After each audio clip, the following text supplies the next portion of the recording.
Hey, thanks for getting back to me on my response to your 9/11 so-called conspiracy theory challenge. Um, I'll start by saying that I was disappointed by your assertion that I failed to answer your question. I feel like that is a bit of semantics that you're getting into, and also a bit of an attempt to evade my response. You see, because it's simply a matter of wording, whether or not one would interpret what I said as a fact. So allow me, for the sake of clarity, to expound on it or reword it for you.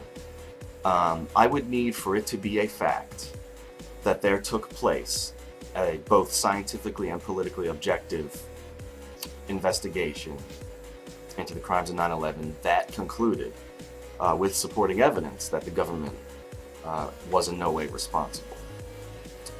So, since you did certainly request in your challenge that someone provide you with a hypothetical fact that would need to be true in order for me to admit that I was wrong, I certainly do feel that I provided you with that hypothetical fact. Now, you had asked the question, why would it necessarily have to be the government that I would have to look to for an explanation into 9/11? Well, your point is well taken that, you know, other sources are certainly warranted and actually sought after in terms of getting a comprehensive view of what happened that day. In fact, one could argue that the entire 9/11 truth movement is based on the concept of searching for explanations outside of the federal government. Now, you mentioned that there are certain other sources, scientific journals, universities, etc. My response to that would be, well, first I mentioned some of the main ones that you seem to be referring to, like NIST, the National Institute for Standards and Technology, which was certainly referred to in the 9/11 Commission report. And just briefly to go over one aspect of the problems there, first of all, NIST essentially is a government organization, so it's not looking outside of the government. It's in the pocket of the government, and feel free to Google or research that if you doubt it.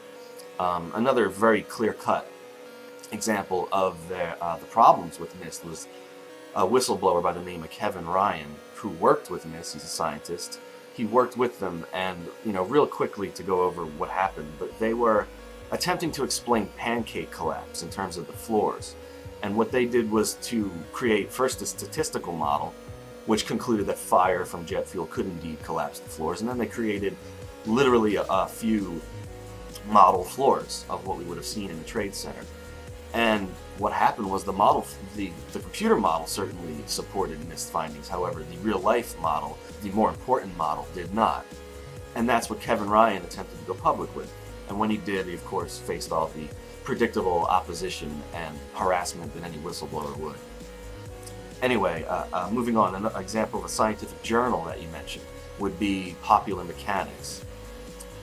A good example of how they're also under the employ, and at least you could say under the thumb of the federal government, would be the simple fact that, I don't know if you're familiar with the debate that took place between the loose change kids and a couple of scientists from Popular Mechanics.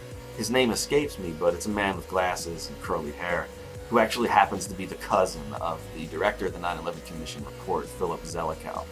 And I'm sure I don't need to explain to you how family relations within a debate can honestly make things quite complicated. There's other examples of how Popular Mechanics, at least since 9/11, has been converted into sort of like a mouthpiece for the establishment in their official story of what happened on 9/11.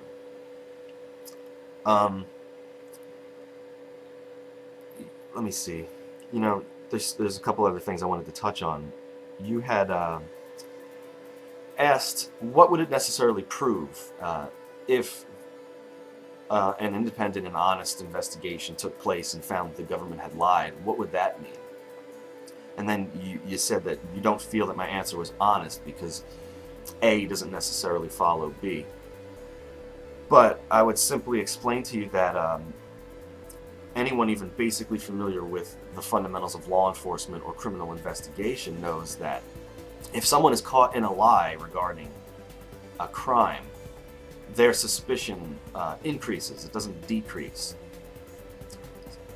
So the fact that the government, and certainly has, I would argue that they certainly have been caught in a lie, or at least guilty of stonewalling and complicating the process of an independent investigation into 9/11, demonstrated by the fact that 6 out of the 10 9/11 commissioners have now gone public saying that they were unsatisfied with the way that the commission went down.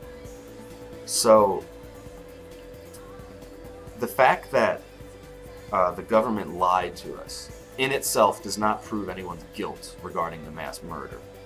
What it does do is certainly increases the amount of suspicion that is warranted. I'll give you like a hypothetical example. If someone burned down a house and I was suspected of it, and the cops questioned me and I told them I don't know nothing about that. I was down at the 7-Eleven when that happened. Yeah, I was at the 7-Eleven getting some cigarettes. I don't know nothing about that. Well, then the cops check the surveillance video at the 7-Eleven and they find out that I'm full of shit and I was never near the 7-Eleven. Does that hurt or help my alibi? It obviously hurts it, and also would then invite more questioning, more suspicion, more skepticism from the police, which would be the logical response when someone is caught in a lie. Quite simply, the government would have no incentive to lie if this was a genuine terrorist attack perpetrated by a group of 19 ragtag, box cutter wielding terrorists who happen to be able to permeate the most sophisticated air defense system in the solar system 4 times in a row in one morning.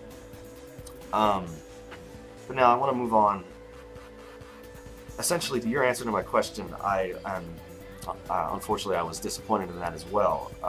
You basically just reiterated that you feel that you have a firmer grasp of reality, and I'm very happy for you regarding that. But in terms of a scientific or intellectual argument, it doesn't hold much water, because you must do more than simply reiterate the fact that you feel well in touch with reality and that your feet are well firmly planted on the ground. That may be the case, but we must argue the points here, not how confidently we feel in our opinions. And well, I suppose that about covers it. Oh, well, I did want to comment on some of your observations about reality. Your claim that when you're better in touch with reality, surprises are more seldom, or surprises don't exist. I'm not quite clear what you were claiming. You said that you were not surprised with reality. I find that to be perplexing, because I think anyone who studied reality, even preliminarily, would acknowledge that surprises and unexpected twists and turns are part and parcel of the experience of reality, and that surprises and unexpectedness are an essential element of our reality. So I'd have to disagree with you on that as well. I'll leave it at that. I appreciate you responding. God bless. Get back to me as soon as you can.